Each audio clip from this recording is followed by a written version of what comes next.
Você internauta, mais um vídeo aqui. Hoje estaremos comentando algo nesse quadro Desafios da Tradução Bíblica, que é exatamente o espaço onde eu coloco aqui algumas observações sobre traduções, para que você entenda exatamente o que está acontecendo ali, por que alguma tradução aparece de tal forma, outra de outra, né? Quais são os desafios do tradutor, quais são aí tentar buscar, na verdade, entender o que passa na cabeça de um tradutor quando ele omite uma palavra, coloca outra no lugar, enfim, essas questões, né? Então esse quadro é basicamente para isso. E nele que nós temos o seguinte questionamento: posso substituir a palavra leão, lá no texto de 1 Pedro, pela palavra leopardo, né? Isso dá certo na tradução? Isso é possível, né? Em quais circunstâncias você teria essa possibilidade aqui? Bom, então esse é um texto de Pedro, né, que a gente vai estar exatamente observando agora. E dentro do Novo Testamento, né, aqui é o que esse canal trabalha mais, Novo Testamento, você tem muita coisa a se dizer a respeito de tradução, muitos sentidos que são gerados a partir da tradução de um texto. Quando você pega, por exemplo, as traduções, elas dizem coisas diferentes em alguns pontos ali, e em outros pontos coisas totalmente diferentes, assim, absurdamente. Uma vai para o norte, outra vai para o sul, né? Outras dizem a mesma coisa com palavras diferentes, né, mantendo-se o sentido.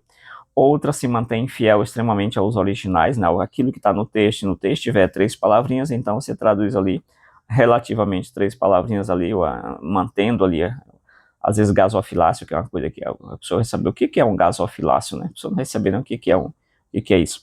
Mas a tradução mantém, porque aquilo está escrito no original. Então, no texto de Pedro, 1 Pedro 5,8, está aquele texto muito conhecido aqui nas pregações, nos ensinamentos, e lá você encontra a palavra leão, né? E o questionamento é se é possível substituir a palavra leão por a palavra leopardo, aqui nessa tradução, né? Bom, a gente vai estar analisando aqui que esse é o leão, né? Esse aí o leão, o grego leão, né? E aqui nós temos o leopardo, né? Temos uma chamada aí, pardalis, né? O chamado aí o leopardo, então um animal relativamente do mesmo tamanho, assim, aparentemente, né? De longe dá para você dizer que eles são relativamente do mesmo tamanho, né? Apesar do leão ser mais, aparentemente, aí na frente robusto, né? Devido a essa jufa dele. Beleza, são animais que têm características semelhantes, né? E aí a gente observa isso aqui. Lembrando que o leão, ele aparece no Novo Testamento aí umas 9 vezes, sendo que dessas 9 vezes, ali próximo de 7 vezes, o sentido de leão é o sentido denotativo, né? Do animal feroz, tal e tal, né?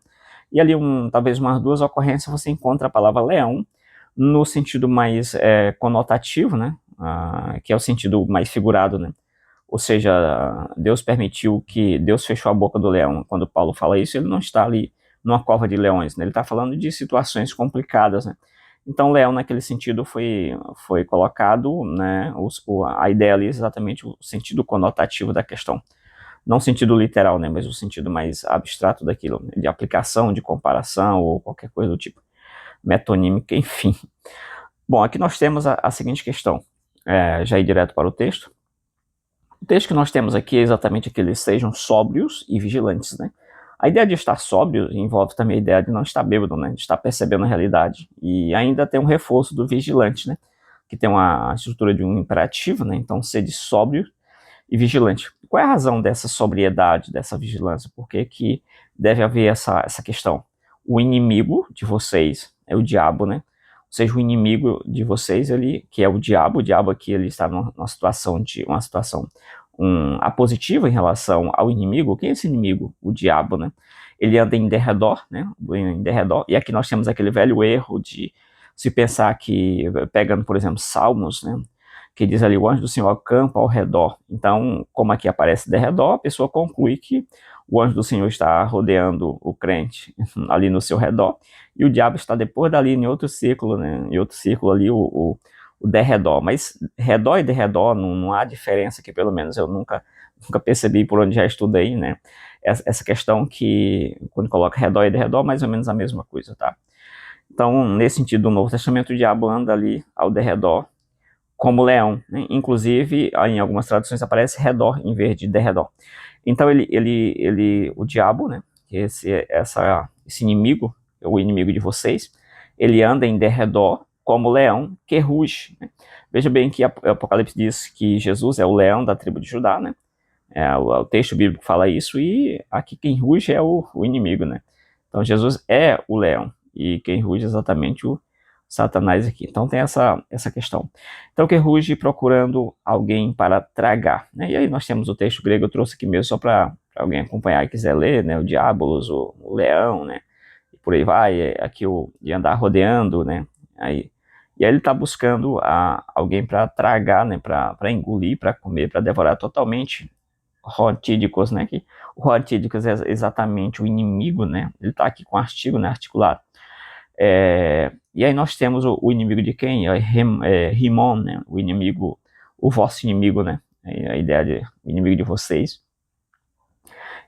O inimigo de vocês, não o nosso inimigo, mas o vosso, né? Se fosse o nosso, seria Rimon, né? Que no caso está Rimon, né? Há uma diferença entre nosso e o vosso, então o inimigo de vocês, o diabo, não o meu inimigo, né? Mas o inimigo de vocês aqui é o que Pedro está colocando, porque ele está se direcionando exatamente à igreja, né? O vosso inimigo, o inimigo de vocês, o diabo, né? Claro, inimigo também de Pedro, mas aqui ele está se direcionando à igreja em si e falando desse inimigo. Bom, então nós temos aqui toda essa questão, né? Está apresentado aqui o texto em si. Nós temos aqui a ideia de que as traduções que você encontra em português, elas vão, até onde eu lembro, elas vão aparecer exatamente leão, mas diante da tradução, existem línguas que você não tem exatamente a figura de um leão na língua, você não tem aquela estrutura em si, aquela ideia, e aí você tem que substituir isso aí para uma outra imagem que aquela cultura consiga absorver, né? Nesses casos, eu devo substituir a palavra leão pela palavra leopardo, né? Ou algum outro animal que se assemelhe. Então, nesse caso aqui, a princípio, em português, não tem problema você colocar leão, que é o que está no texto original, e nós conhecemos o que é um leão, apesar de não ter convivência com leão, exceto aqueles, né, da época aí da clandestinidade do circo, né. Então, vocês tinham ali aquelas apresentações que ocorriam com esses animais, hoje acho que é proibido, né. Aí eu já vi realmente leões, assim, bem próximo ali, tapado, tem zoológico também que se pode visitar, você encontra leões ali. Beleza, em geral a gente tem um certo contato com o leão hoje, também graças aí a TV, as mídias, a gente consegue ter contato com os leões. E aí, nesse sentido, quando o tradutor ele coloca a palavra leão, que é exatamente a palavra original, né, leão, né, é a palavra original que realmente está ali no texto original, ele coloca leão, ele está correto, e não há um problema concernente à nossa língua portuguesa. Agora imagine que o tradutor ele vai fazer vai passar esse texto grego para uma outra língua, para uma tribo, para um local que não tenha contato com esse animal, né? Então, nesse caso, é muito preferível que você faça uma substituição, se caso aquela tribo conheça, por exemplo, o leopardo, né? Pode não conhecer, não ser muito próximo do leão, mas ser mais próximo de um leopardo. Isso faria mais sentido, por quê? O que está sendo colocado aqui? Qual seria a ideia desse texto? O que fica, né? Tranquilamente numa língua como a nossa, você deve fazer essa distinção, né, entre o leão e o leopardo. Nesse caso é realmente um leão, né?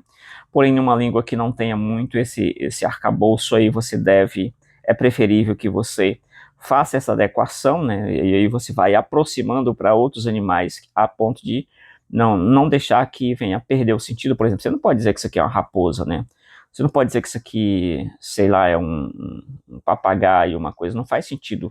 Porque o que está no texto é exatamente a ideia de que você tem aqui um animal que caça a sua presa através de emboscada, um animal feroz que caça a sua presa através de emboscada, então esse é o sentido que você deve passar. Se naquela cultura você não encontra nada semelhante a isso, você vai adequando até chegar no nível ali que aquela cultura consiga absorver, né? Então esse é exatamente o primeiro ponto. Respondendo a pergunta, posso pegar e transformar leão nesse texto para leopardo? Sim, ou outro animal. Você pode também fazer uma tradução que, caso você não encontre nem um aparato em leão, nem o leopardo, você pode fazer uma tradução, por exemplo, um animal parecido com o gato, um animal grande, feroz, né? Um animal grande e feroz parecido com o gato, que aí você entra com uma expressão, né? Então, um conjunto de palavras, não só leão, ou não só leopardo, mas você vai usar um conjunto de palavras para tentar transmitir aquela ideia para aquela tribo, para aquela língua que não tenha esse apoio, né? Então, nesse caso, sim, é recomendado que você faça essa adequação. Um animal grande, feroz, semelhante a um gato, né? Alguma coisa assim. Pode ser até um animal carnívoro, enfim, Se aquela cultura consiga absorver isso aí, se ela conseguir, beleza, pode ser feito também. Em linhas gerais é isso, né? Então é possível sim você fazer essa adequação, não para o nosso português, mas no caso para alguma língua que não tenha esse suporte, ainda que seja do Brasil, né? Você vai fazer alguma tradução aí para alguma tribo que não tem esse contato, né, que nós temos, claro, você vai fazer várias adequações. Se você pesquisar aí sobre as traduções feitas para algumas tribos assim, em línguas diferentes, você vai ver cada adequação assim que não tem como, cara, isso aqui não está no texto grego, tá, mas a ideia está no texto grego, aí você vai adequando até aquela ideia ser absorvida pelaquela cultura, né, é basicamente essa ideia.